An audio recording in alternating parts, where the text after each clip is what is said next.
Continuing to dig into the scriptures, some of the passages that challenge you most. We're looking at them today on The Line of Fire.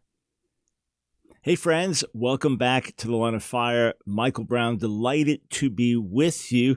Yesterday, if you tuned into the broadcast, you know that I was en route to India as you were watching. Like, how did you do that? It didn't look like you were on an airplane. No, we pre-recorded the broadcast so that we could have a quality, fresh, new broadcast for you as I was traveling to India for my annual trip over there, trip number 27. Well, as you're watching today's show, listening to today's show, I'm still en route. From door to door, it's about 40 hours. Including one night in Mumbai. So you fly into India, arrive there past midnight, spend the night there, fly out the next morning to the next destination. So total like 4 or 5 flights to get there. In any case, still traveling. So you think that's, a lot of traveling, done it a bunch of times, but it's a calling and there's grace to do it. And I dearly, dearly love my friends in India. So it's a way of just showing solidarity and support. But please pray for grace, for strength, for every day we have together to be of the highest quality, for God's purposes to be accomplished. All right, I'm not taking calls.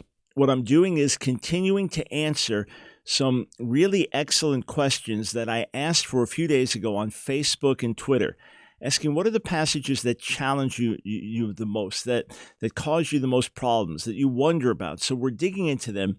Before I start, though, let me strongly encourage you to check out Fire School of Ministry online. Yeah, it is fireschoolofministry.com. That's the online address, fireschoolofministry.com. The entire program that we taught for over 22 years, live and in person, with extraordinary faculty, with an amazing team, with people anointed and called and graced, with a great track record of people who've been taught and trained in the ministry school, now sent all over the world doing amazing, effective missions work and church planting work and humanitarian work and mass evangelism work and media work and all kinds of other things. You can sit in these same classes, all right? The exact same classes. I'm talking about high quality audio lectures of the full classes, not just an abbreviated online version, along with comprehensive study guides, ministry practicums, so you get the full benefit in the privacy of your home at your own pace. And when you're done, you'll have earned an Associate of Practical Ministry degree, but you can then transfer those credits, transfer them over, say, to the King's University if you want to keep studying there. Folks that have started with us have gone on to all kinds of advanced degrees by starting there, then transferring credits into another school. So you can do that or get the full benefit of the program at your pace for your purposes. And then we also have times where different faculty will come on. I'll come on and we'll do a Q&A night with students and things like that where we all come together via Zoom. So find out about it. Go to fireschoolofministry.com. Get your application in today. All right. We go back over to Facebook questions. And Lauren says this: I grew up Jewish and hated the reading of the Binding of Isaac every Rosh Hashanah.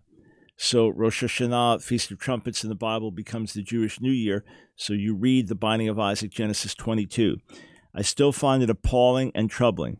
Yes, I know it's a foreshadowing of Christ, but still, as a child, I wondered, what if Abraham heard wrong? What if my parents thought they heard the same thing? Another thing I find horrifying, actually, is the ending of the book of Esther, the revenge massacre. Sometimes I wonder if the reason God is not mentioned in that book is that he was ashamed of their actions. There are a lot of disturbing narratives in the Bible, some hard for me to reconcile, but my faith in God remains solid. Lauren, I'm glad your faith overall remains solid. These are honest questions, especially growing up as a child, the way things in the Bible can sound and seem. So thank you for posting these. When it comes to Genesis 22, the Binding of Isaac, what we have to remember is that Abraham was God's man on the planet at that moment. It wasn't just any Tom, Dick, or Harry. Abraham was specially chosen by God. That's one. Two, in the ancient world, it was common for people to sacrifice their children to the deity for various reasons, part of the proof that these were demons, that this was idolatry and destructive. But this was God's way of shouting to the world, no, this is not who I am. This is not what I am about. I do not want you to do this. This was even stronger than a law saying don't sacrifice your children, don't pass them through the fire to Molech or anything like that. Don't do that. Yes, the Bible has that legislation clearly, but this was God's way of shouting it to the world. Now, by the way, there's a total difference between human sacrifice and the Son of God laying his life down on our behalf. It would be like one soldier in a battle saying, all right, I'm going to keep the enemy occupied here until you all get out, knowing that he's going to die in the process, laying down his life for a cause. Or someone, a leader in a city, when the city is captured and they're going to kill everyone, saying, take my life instead. I know I'm of value to you. Take my life. So that is completely different than someone offering up a child in human sacrifice. But this was God's way of saying to Abraham and to the world, I do not want this. I am different than these other deities. And God was not going to let anything happen to Isaac. That's the other thing. So anyone claiming to hear that or thinking they're hearing that now, it couldn't be God because it's contrary to what he has revealed in his word. Just like if someone felt God was telling them to commit adultery. No, that's not what he's ever saying. He's given his once for all revelation on that in Scripture. As for the book of Esther, no, I'm quite sure that God's name is not mentioned there because he's ashamed of the actions of his people. His name is not mentioned there to illustrate that he is at work supernaturally even when it is not visible and open, that he is absolutely at work even when it's not shouting from the sky. This is the voice of God and the action of God. Yet he moves in some of the clearest possible ways in the book of Esther, the clearest manifest ways of his presence, of his actions, of his intervening in history, indisputably seen there. And yet without his name being mentioned, it's how life often is. You see the hand of God without seeing him at work in a face-to-face way, so to say. But the revenge killing, I wouldn't look at it as revenge killings as much as there are people that want to kill us, and this is our time to kill them. It's just like in war and battle. Look, I've never been a soldier, but there are times when we'd all agree it is righteous to defend yourself. It is righteous to defend your family. So let's just say that ISIS had gotten permission to go around killing all the Jews in this particular region, and something happened and the Jews were now given weapons to defend themselves and they killed the ISIS members. Nobody would complain about that in terms of righteousness, like, well, those terrorists got what they deserve. I look at it the same way here. All right, Wesley, the passages which deal with Elohim sharing his, I covered that one yesterday. Deborah, Hebrews 11:35, the faith chapter. Women received their dead back to life, and others were tortured, not accepting deliverance, so they might attain a better resurrection. So, if we suffer for our faith, as many are in other countries right now, we will have more rewards in the kingdom. You never hear this taught, but maybe it should be. It might happen soon, things like being put in prison, mocking, persecution, murdered, martyred, but I find it challenging to think I would actually be strong enough to choose it. Yes, Deborah. First thing is, in point of fact, if someone denied the Lord, turned their back on the Lord, and proved unfaithful, versus someone that honored the Lord and refused to denounce him, yes, the person that honored the Lord and refused to denounce him would receive, quote, a better resurrection than the person who denounced him and betrayed him. One stayed faithful, the other walked away. Jesus said, if you deny me before men, I'll deny you before the angels in heaven and before my Father. If you confess me, I'll confess you. So we see those things, those larger truths. But then even within the Lord, yes, there will be rewards. Okay? It's true. And it is something that is taught clearly in Scripture in different parables, and the fact that we'll stand before the judgment seat of Messiah. And it's not judged in terms of do we go to heaven or hell if we are believers, but rather judged in terms of accountability. It's a serious thing. I remember when Leonard Ravenhill had a stroke in September of 1994. We were very close, and he was old and frail at that point, 87 years old, and had multiple injuries and sicknesses and things. So he was very frail, had a stroke, and never came out of the coma, went to be with the Lord in November of 94. So it was over 2 months. I don't have the exact chronology, but over 2 months, I believe, that he was in a coma. And And he loved the Lord deeply. He had a very, very rich, deep, personal, intimate relationship with Jesus, prayed hours and communed with the Lord deeply every single day. And I remember his wife, Martha, saying to me, well, this is good. This will give him time to prepare his heart before the judgment seat. It's like that's how seriously they took these things of one day we will give account to God. So yes, God in his goodness gives us salvation as a gift, but as his children, there are rewards that can be earned. And you say, well, is that fair? Of course it's fair, it's righteous, it's good. But some would also say that we will each receive to the full measure of our capacity. In other words, depending on how we walk with the Lord in this world, we'll have a certain capacity for God in the next, and we each receive to the fullness of that capacity. I mean, people have looked at it from different ways. Others say the rewards pertain to the millennial kingdom. Either way, by all means, we should be talking about being strong in the Lord in the face of persecution. It's a theme we talk about constantly, have for decades. Not only so, face the fact that in yourself you won't be strong enough. Just accept that and learn to lean on grace. Accept the fact that in yourself and your own resolve that there's enough pressure that can come against you, enough satanic attack that you'll crumble, I'll crumble, we'll collapse. Just accept that. Say, but God, you make me strong. You know I want to serve you. You know I want to honor you. You know, God, more than anything, I want to be faithful and loyal. I want to see you exalted. Lord, you know that more than anything, that's my desire. And you know, Lord, deep, deep down, that's my heart cry. So strengthen me, give me grace. And then every day, do what you know how to do to walk in obedience today. Be obedient in the little. It'll be a lot easier to be obedient in the big. Obey him when the pressure is small. It'll be a lot easier to obey him when the pressure is very, very large and heavy and intense. And it's just like working out. Working on a little bit more each day. Soon enough, you're doing things you didn't think you could do because your body's gotten in better shape. Get in the habit spiritually of walking in obedience. Get in the habit spiritually of standing for the Lord. So here, it might be right now that your test is to say what you believe is right, graciously and honorably, but to say what you believe is right, and you lose some friends on Facebook. And it stings a little. I know it's little, but it stings a little. It's rejection. Oh, feel rejected. Or people blast you.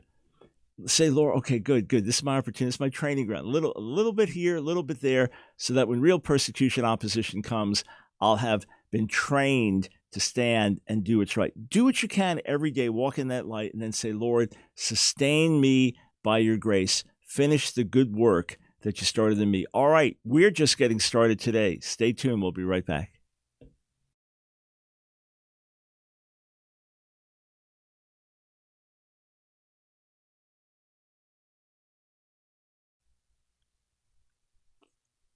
Hey friends, as I am en route to India, even as you hear my voice, still traveling to India to our destination, it's about 40 hours door to door. As I'm doing that, you are listening to me. Well, it's live, you're listening, but this is a pre-recorded broadcast just recorded a few days ago, which means that we're not taking your phone calls, but I did solicit questions. I said, what are the passages in the Bible that trouble you? The issues that you really wonder about. Let's tackle these. Let's do some special shows. We know every Friday you've got questions, we've got answers. The phones ring off the hook. We're booked wall to wall.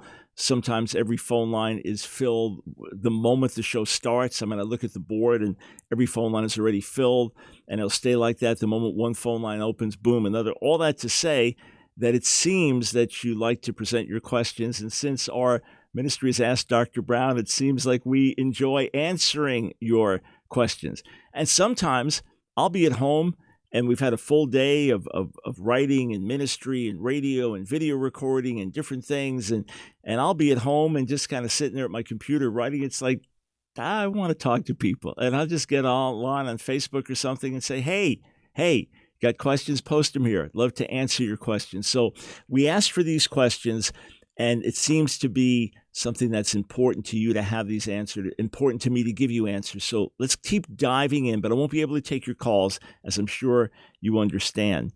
Mitch posts a bunch of verses that cause him to wonder. 1 Kings 22:22, where the Lord asks one of the spirits how will you do this? How are you going to deceive Ahab? And the Spirit replied, I'll go out and inspire all of Ahab's prophets to speak lies. You'll succeed, said the Lord. Go ahead and do it. In Isaiah 45:7, I form the light and create darkness. I make peace and create evil. I, the Lord, do all these things. Isaiah 46:10, I make known the end from the beginning, from ancient times, what is still to come. I say, my purpose will stand. I'll do all that I please. Romans 9:13, just as it is written, Jacob I loved, but Esau I hated. Exodus 9:12, but the Lord hardened Pharaoh's heart, and he would not listen to Moses and Aaron, just as the Lord said to Moses. So verses that seem that God is either complicit with evil or behind evil or just arbitrary, verses that give that impression. With regard to 1 Kings 22:22, remember, God is the Lord over the entire world. God is the Lord over the entire angelic realm, the holy and the fallen. And it could very well be that God used a demonic spirit, a lying spirit, right? He sits enthroned, calls all of his created beings in the heavenly realms, in the spiritual realm before him. All right, who's going to lead Ahab into battle? It's judgment time for him. He's going to reap what he sowed. Who's going to lead Ahab into battle? This one said this one spirit said this. You got the job. You're a liar. Go ahead and lie. And this is exactly what God says. When you reject his true word, he'll give you delusion. That's a judgment. Okay, you won't hear the truth, then I'll give you over to lies. And it's a righteous judgment. Isaiah 45:7 is not translated correctly. The Hebrew there is not good versus evil, but peace versus disaster. Shalom and Ra, or Ra'ah. So Ra or Ra'ah fundamentally means something bad. So if God does it, it's disaster judgment. If people do it, it's evil. All right, so it is not I make peace and create evil, but I make peace and create disaster. That's the contrast there. So God does not create evil. And yeah, Isaiah 46:10, his purposes there are things he will bring to pass. It doesn't mean everything that comes to pass on the earth is his will. No, why do you think he brings judgment and says, I'm displeased with you, or you've sinned against me, or you rejected my will or my counsel? But in the midst of it, he carries out his will. As for loving Jacob and hating Esau, notice that Romans 9 is not quoting from Genesis there. It's quoting from Malachi. All right, this is talking on a national level, how God chose Jacob for divine service and rejected Esau. It's not talking about individual salvation. And certainly not everyone in Jacob was saved. Not everyone in Esau was lost, speaking of Israel and Edom. As for God hardening Pharaoh's heart, I have two videos, a short one, maybe 3-4 minutes, and a long one, about 9 minutes, going through every Hebrew reference in Exodus where it speaks of God hardening Pharaoh's heart. In short, Pharaoh hardens his heart over and over and over before God does anything. And then first God just strengthens Pharaoh in his resolve. And then as it goes on further, then the hardness becomes more intense. But it is God's righteous judgment on a sinning leader, not his hardening of someone seeking to please him and honor him. It's all consistent with his behavior. Patricia, in John 6, Jesus tells his disciples to eat his body and drink his blood since they were Jewish and forbidden to have anything with blood ingested. How could they read? Yes, so obviously the ones that didn't understand took him seriously, let alone drink the blood of an animal, drink the blood of a human, eat the blood of a human. It was 100% forbidden, be completely repulsive. There is nothing in Jewish custom, tradition, law that would let them get within 1,000,000 miles of eating the flesh, drinking the blood of a human being, obviously. So the ones that were carnal, they just didn't get it. And Jesus keeps talking more spiritually and more spiritually, and they're still not getting it. So he goes even further. Look, I'm telling you, my blood is drink indeed. My flesh is life indeed. Whoever eats my flesh and drinks my blood is eternal life. Like, what are you talking about? And they all leave. And then Jesus says to his disciples, you're going to leave also? And they said, where are we going to go? You have the words of eternal life. And he says, what are you going to do when you see the Son of Man ascend to heaven? The flesh counts for nothing. It's the Spirit gives life. The words that I speak to you, they are spirit and they are life. In other words, I'm not talking about my physical body. I'm not talking about that. He keeps trying. Read through John 6, and you'll see they come because they want more food. And he says, I'm the bread from heaven. Well, we want like the bread you gave us yesterday. That was good bread because we're hungry and we want more bread. And they're not getting it. So he keeps upping the ante to get them to think spiritually, to see spirit, but they're not getting it. All right? So that's the whole point. He couldn't be talking literally. And he's saying, hey, when I ascend to heaven, then how are you going to eat my flesh, drink my blood? You can't. I'm talking spiritually. And the disciples may not fully have understood it, but they ultimately get his point. Okay, you do not want us to eat your flesh and blood. By the way, it is a total wrong application of that passage to go a Catholic way and say that means when you take communion that you're literally eating his flesh and drinking his blood. It was never literally eating his flesh and never literally drinking his blood. It was spiritually partaking. Jeff is wondering about 2 Samuel chapter 12, verses 11 through 18. So 2 Samuel chapter 12, this is following the account of David's adultery, and verses 11 through 18, out of your own household, I'm going to bring calamity on you before your very eyes. I'll take your wives, gives them to one who's close to you. He'll sleep with your wives in broad daylight. You did it in secret. I'll do this in broad daylight before Israel. David said to Nathan, I've sinned against the Lord. Nathan replied, the Lord's taken away your sin. You're not going to die, but because by doing this you've shown only contempt for the Lord, the son born to you will die. And then it says, after all of David's praying and fasting, the child dies. I'm not sure exactly what in that passage is troubling to you, but it is an explicit judgment on David's act of adultery and murder. David sinned in horrific ways. David abused his power in horrific ways. David took the one wife of a faithful soldier and then had the guy killed because he was so faithful. It's a horrific account. It's a terrible stain on David's life and ministry. Nonetheless, God does forgive him. So yes, there are consequences of sin, but we can be forgiven. And then, of course, David and Bathsheba marry and have the child, who's Solomon, right? Yedidah, he's called beloved of the Lord. But tragically, Solomon follows in his father David's promiscuity in a much more severe way, with 300 wives and 700 concubines. And the foreign wives, Nehemiah 13 tells us, were his undoing. But all that being said, yeah, this is judgment on sin and yet forgiveness. We still sing the Psalms of David to this day. Let's see. Raphael, Luke 16, 1 through 13. Yeah, the parable of the unjust steward. It seems odd in that Jesus is using an example of a man who connives his boss. His boss is about to fire him. Thinks, okay, I need to make friends then. I'm not going to have money, and I'm not going to steal. But what am I going to do when I get fired? So he goes to all the people with whom his boss has accounts, and these people owe his boss money. All right, you owe $10,000. Tell you what, listen, write a check for $5,000 today, and we forget about the rest. Really? Yeah, go ahead and do that.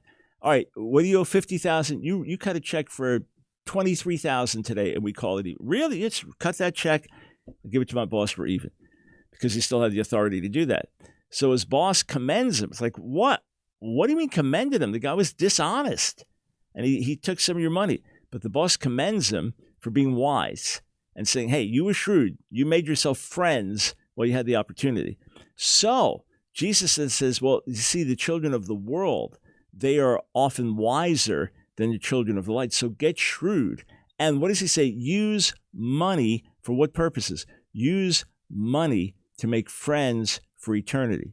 So he's saying, look, if this guy could do this with his ingenuity and his human wisdom and his deception, how much more as children of light can we use the resources that we have and the material earthly resources for eternal purposes? So he's not encouraging us to be dishonest, but rather learn from that, see what the world does, then see what we can do to make friends through eternity, obviously using money for gospel purposes.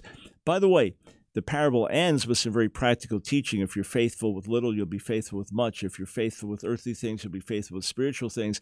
If you're faithful with that which belongs to someone else, you'll be faithful with that which is given to you for yourself. All right, we'll cover more. Let's see what's coming next. 1 John questions and some others. James versus Paul on justification, explanation of Acts 15, help my unbelief. All right, bunch of good passages. We're going to look at more of your questions. Don't miss a single minute on this special broadcast as I am en route to India. Stay tuned.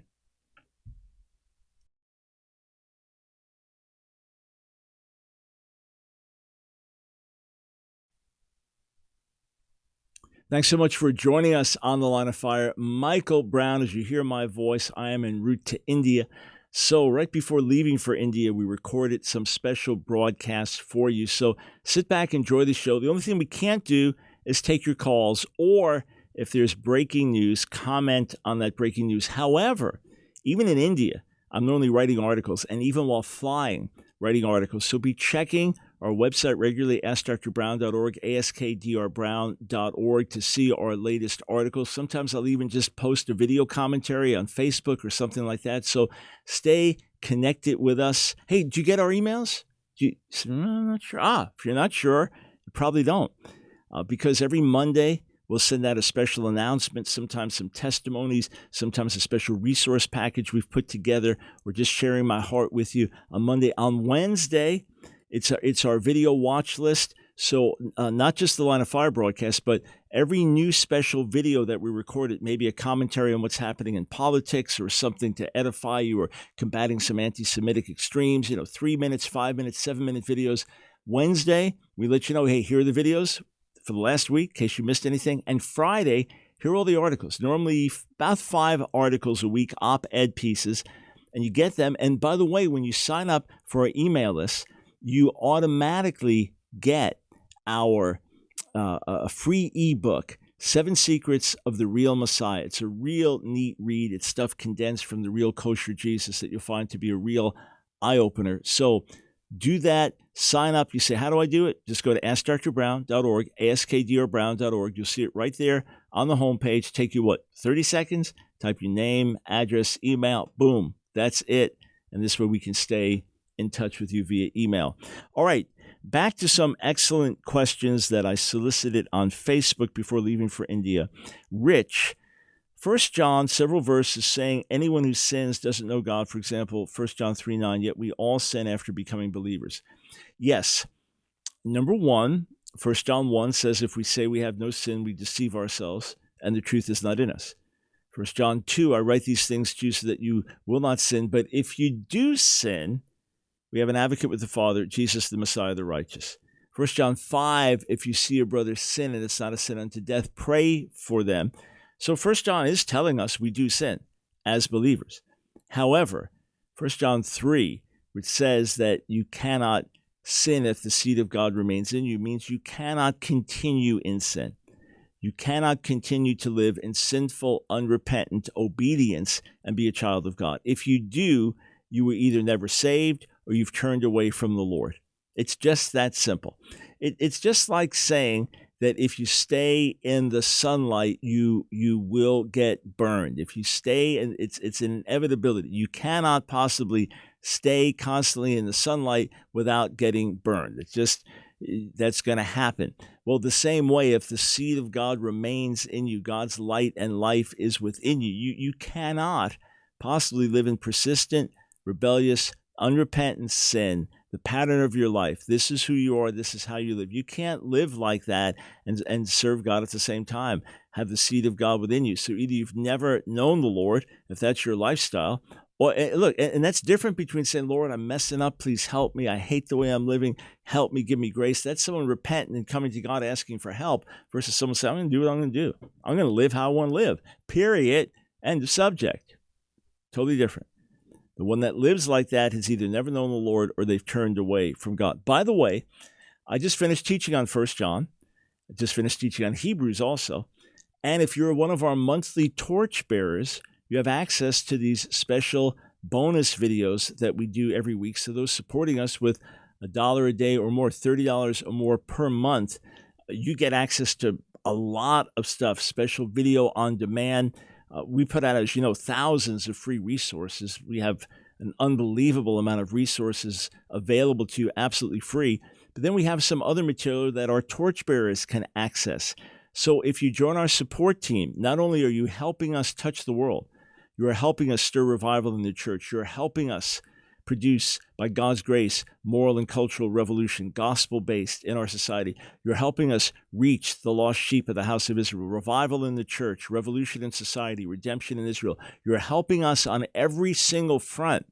Not only are you doing that as a torchbearer, but we pour back into you many special ways every month. Take a minute. If we've been a blessing to you as we come to the end of this year of 2019, if we've been a blessing to you, why not become one of our torchbearers, one of our team members? And by the way, if you join us on an Israel trip, I'm on my way to India, thinking India. If you join us on an Israel trip, our next one, May 2020, if you join us there, you get 10% off the fare as a torchbearer.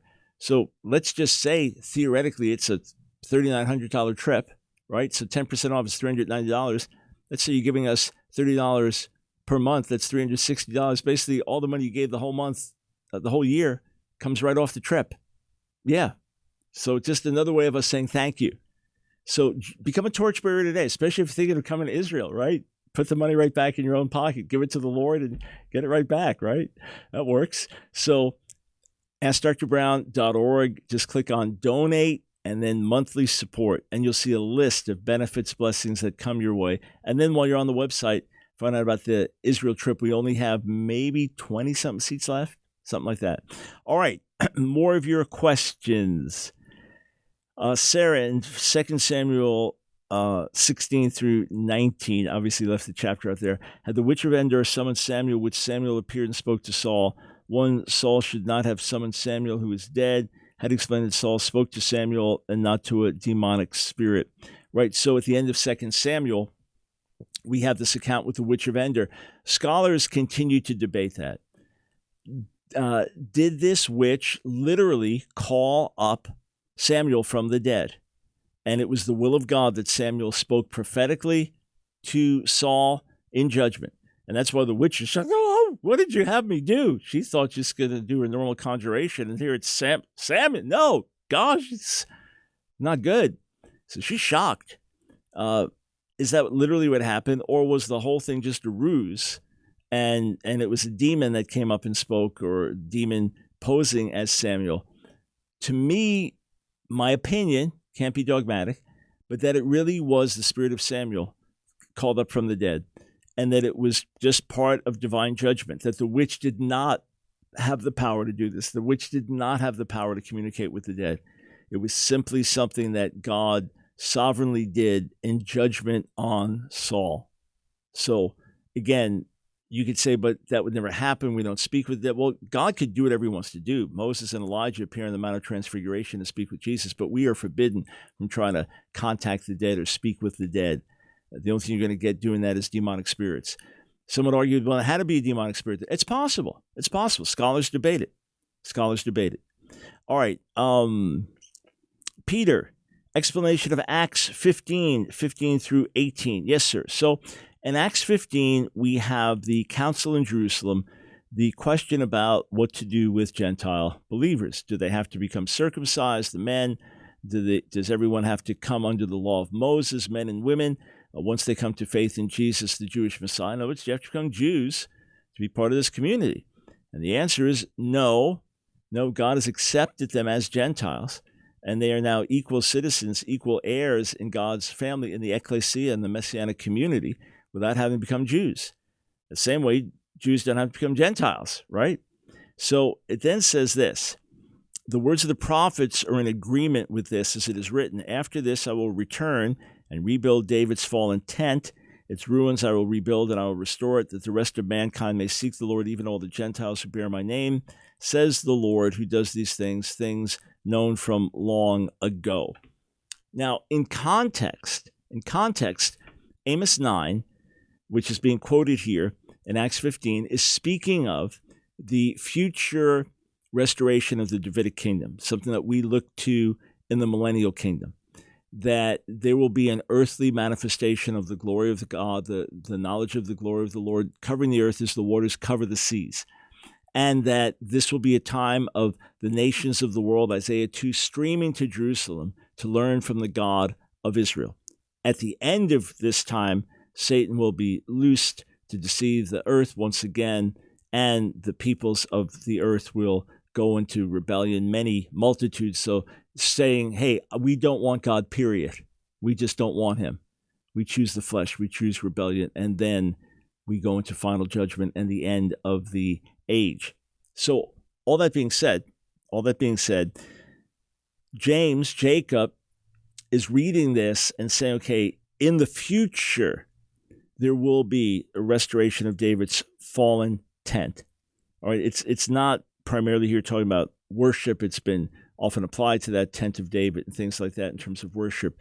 That's fine to make a spiritual application. But the point is that the reign of David, the rule of David, the calling of David will be fulfilled in the millennial kingdom with the Gentiles, right? Obviously through Jesus, the son of David, with the Gentiles, the Goyim, the nations of the world, coming together to learn from the God of Israel. That's going to happen. Jacob sees this. Okay, Amos has prophesied that, but it's already broken in now. It's already happened now in this age. That's part of the genius of Paul, that he gets it, that which is promised for the future is already broken in now. We're in the Messianic era, the first fruits of it through Jesus coming to the world, where Jew and Gentile can come together as one in Jesus, Yeshua. So he sees, hey, Amos was talking about this. We're now seeing this happen already, and the Gentiles do not have to become Jews to enjoy this. Bobby, Mark 9:24, I believe, help my unbelief. This is something that can encourage all of us, that we may not have perfect faith, that we may, Lord, I do believe, I believe, I know, but I still struggle with unbelief. I wonder sometimes. You ever had that happen? God's given you a promise and you believe and you feel confident and you know that God is faithful, and yet sometimes you get hit with doubt. You waver. And what does Jesus do? Jesus heals the man's son. So there is a trust you can have in God that is a serious trust, and yet sometimes as a human being, you get hit with doubt, you get hit with questions. For some, it happens more than others. And you just candidly say, Lord, the fact I'm talking to you, the fact I'm praying, the fact I'm reading your word, I believe in you. Help my unbelief. Sometimes I don't fully believe. Sometimes I believe in spurts. Sometimes I believe, but I get plagued with these thoughts. Lord, help my unbelief. That's different than being an unbeliever. That's different from saying, God, I just don't trust you. I don't even know if you're there. Those are different attitudes.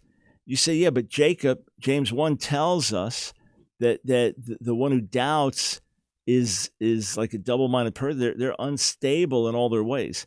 That's really talking about being of two minds. I believe, I don't believe, I believe, I don't believe, I believe, and making quality decisions for the Lord one day and then the wrong decisions the next because of unbelief. That's different than saying, God, I believe, but just help me with this unbelief. It plagues me sometimes. Those are really two very different things. We'll be right back. Welcome to today's Line of Fire broadcast. This is a travel day for me, day 2 of my journey to India. By the way, I come back over the weekend. India time, I should be arriving Wednesday afternoon. So left Monday afternoon, arriving India time Wednesday afternoon, about 40 hours door to door. About 10.5-hour time difference from where I'll be in India. Well, all of India is the same time zone. It's this interesting, giant country with the same time zone.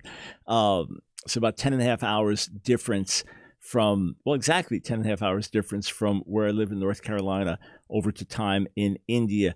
You say, I'd love to be in the meetings. These are not evangelistic campaigns we're doing or big open to the public meetings. These are meetings we do for leaders and friends there and participating in ministry school graduation, just some very, very special things that we do with some key people there. So we don't have it on our public itinerary for that reason, but please be praying for us, all right?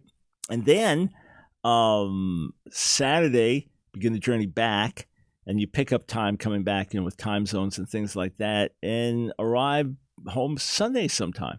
So travel days, We'll just be over the weekend, God willing, back with you live, taking your calls the next day on Monday. Say, don't you need a rest day? Oh, we'll be good. We'll be good by God's grace. Hit the ground running. All right. There you go. About to give out the phone number. Could you just give out the phone number because we like hearing it? Yeah, 866-34-TRUTH. But don't call because this is a pre-recorded broadcast as I travel India. All right, back with your Facebook questions that I just asked for a few days ago. The things that trouble you, the things that you have a hard time with. Lolo says, love your enemies. Love your enemies. In the natural, that can be hard. Yep. In the natural, you have people that want to hurt you. You have people that lie about you. You have people that undermine many things that you do and create problems for you. And maybe you're vicious and you love your enemies. Or maybe, in the midst of war, that these enemies have killed family members of yours. How do you love your enemies? Supernaturally. Only supernaturally. In the natural, all we're going to do is hate. In the natural, all we're going to do is want to see people suffer. Now, you can want to see justice. You can have a heart for justice and say, Lord, this isn't right. This just is not right. Bring about what's best. Bring about justice. That will still be different from the hatred that human beings would have for enemies. So as we receive God's love and remember that he loved us while we were enemies, while we were yet sinners, Messiah died for us, all right? While we were enemies in our mind because of wicked works, Ephesians 2 and Colossians 2, and in the rebellion of our lives, that's when Jesus died for our sins. God looks at his enemies on the earth and he sends his son to die for them. And then remember how ignorant we were, how foolish we were, how darkened we were, how ignorant we can still be at times, even as his children. And yet he had mercy on us. So you want to have mercy on others. Look, I was a poster boy for unhealthy eating almost my entire life. I could have eaten pizza and chocolate every day of my life for my entire life and not missed a beat. I would have been perfectly happy doing that. Really, sad to say, but that's the truth. That's the truth. I could live my whole life like that. And it's just unhealthy. I wasn't a glutton as much as a food addict, chocoholic and addicted to these other foods. And when God gave me grace, beginning August 24th of 2014, to change my lifestyle, completely transform my lifestyle, and now become a poster boy for healthy eating without exception now for 5 years and 3-4 months, and just enjoying the benefits of it every single day of my life by grace. But because I spent so many years knowing, okay, I should change my eating habits here. I need to cut out sweets here, do this, and try and fail or just improve here, but never really make the total radical change I needed to, that I have a lot of compassion on people who struggle. I was there for most of my life. Yeah, not a glutton, but just an unhealthy food eater. All right, and addicted to certain foods. So because of that, I have compassion. When I'm maybe at the airport, right? So I'm constantly at airports and constantly around just lots of people that I don't know. And I'll see some really heavy person trudging. I walk right past them. They're trudging along slowly. I just feel bad for them. God help them. Immediately pray, God help them, just work in their lives. And so the same way I know the idiot that I was, the jerk that I was, the rebel that I was, the sinner that I was before I was saved. And God had mercy on me and was patient with me and sent Jesus to die for me in that state. So because he loved me, I now feel that same love for others. And I'm reminded of the fact that my judgment is an imperfect judgment. That God, give them what they deserve. That's a very imperfect judgment. Rather, Lord, have mercy. Have mercy. And I know people who've opposed me, come against me within the body. People have at times tried to hurt me, literally tried to hurt me. That God's put a love in my heart for them. And when I pray for them, I don't pray vindictive prayers. And that's why when some reach out years later and say, oh man, I'm so sorry, Mike, Dr. Brown, I'm so sorry, I misjudged you. It's like, hey, I'm good, man. I've never been mad at you. I've been praying for you the whole time, never been mad at you. And then those of you that experienced unbelievable hardship, I couldn't relate to. Someone killed a family member of yours, or some irresponsible 18-year-old drunk driver, crashes into a vehicle and takes away 3 of your family members. I can't imagine going through anything like that. But some of you will say, it's not in me, but something happened where God just gave me the grace to forgive that person and want to see them really repent and get their lives together. So there is that supernatural love that he puts in us. You look at it from the outside, can't understand it. Rachel, it's not a specific passage, but the whole Paul thing challenges my faith. Well, again, I have to read into what you mean by the whole Paul thing, but looking at your name, your first and last name looks like a Jewish name. Now, I don't know if that's your maiden name or if you married into Jewish home. Let's just assume you're Jewish and wondering about this. The whole Paul thing, did Paul change things? Did Paul change the way Jesus started? Are there differences between Paul and Jacob, James, and the New Testament? How do we reconcile these things?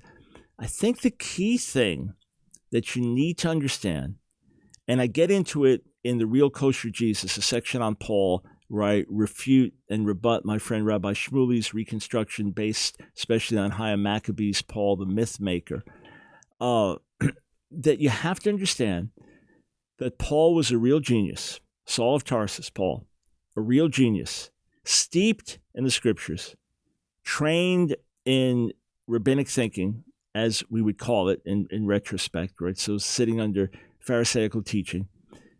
And in his brilliance, after the Lord reveals himself to him, just with the Hebrew Bible, and the Holy Spirit is able to understand all these majestic things about the meaning of the cross and the meaning of the resurrection and realities of his return. It's extraordinary.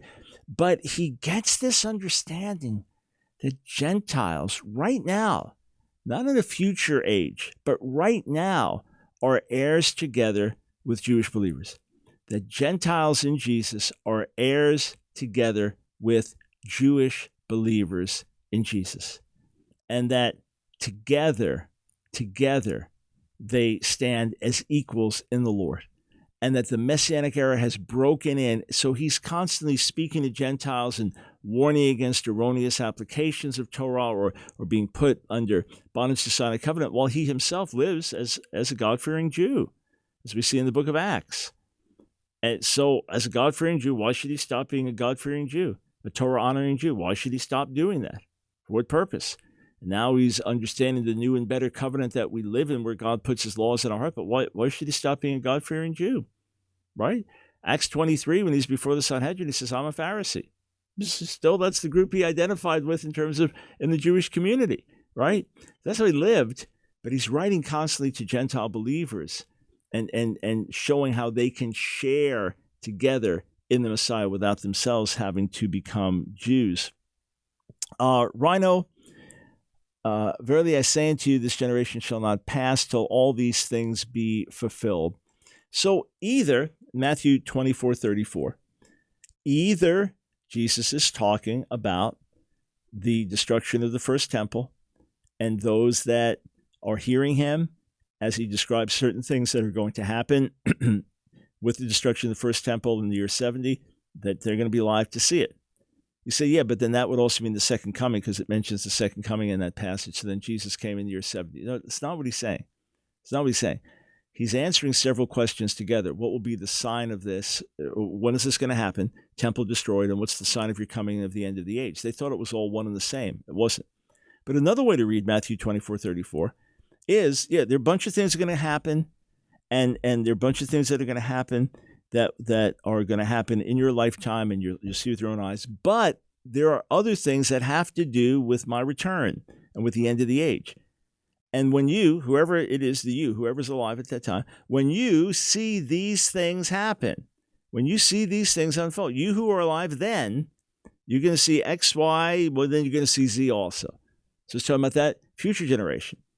Now, a possibility I proposed to Craig Keenan the other day, and he had to chew on it. Maybe he was just being polite, but he had to chew on it. Could there be a double meaning? Matthew 24, speaking first to the destruction of the temple. Those of you who see AB, you'll also see C come to pass. But now, the end of the age, reading the same chapter, those of you who see XY, you'll also see Z. So those of you who see these first things, you'll see the destruction of the temple, this generation. At the end of the age, those of you who see these things, you'll see the second coming. This generation will live to see it all.